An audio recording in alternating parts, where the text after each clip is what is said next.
বলিউড পাড়ার জনপ্রিয় জুটি ঐশ্বরিয়া অভিষেক 2007 সাল থেকেই এই জুটির একসাথে পথ চলা শুরু হয়, কিন্তু সম্প্রতি ভারতীয় বেশ কটি গণমাধ্যমে শোনা যাচ্ছে তাদের বিচ্ছেদের গুঞ্জন। এই গুঞ্জনটি আরো তীব্র হয় যখন অনন্ত আম্বানির বিয়েতে ঐশ্বরিয়া আর অভিষেককে আলাদাভাবে উপস্থিত হতে দেখা যায়। অভিষেকের পরিবারে সবাইকে এক হয়ে ছবি তোলা বা একসাথে চলতে দেখা গেলেও তাদের সাথে দেখা যায়নি ঐশ্বরিয়াকে। অনেক প্রতিবেদনে বলা হয়েছে তারা দুজন আলাদা থাকছেন এবং শীঘ্রই এগোচ্ছেন বিচ্ছেদের দিকে। এসব গুজব ও গুঞ্জনের মধ্যেই অভিষেকের একটি পুরনো ভিডিও হয়েছে ভাইরাল।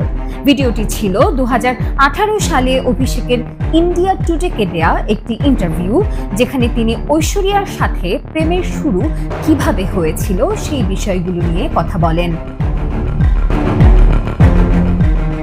1999 সালে ঢাই অক্ষর প্রেম কি চলচ্চিত্রে ফটোশুটের সময় অভিষেকের সাথে পরিচয় হয় ঐশ্বরিয়ার। এ সময়ে তারা বন্ধু হন।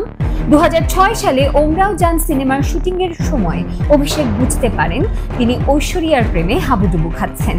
তখন প্রেম নিবেদন করেন ঐশ্বরিয়াকে এবং 2007 সালে এই জুটি আবদ্ধ হন বিবাহ বন্ধনে।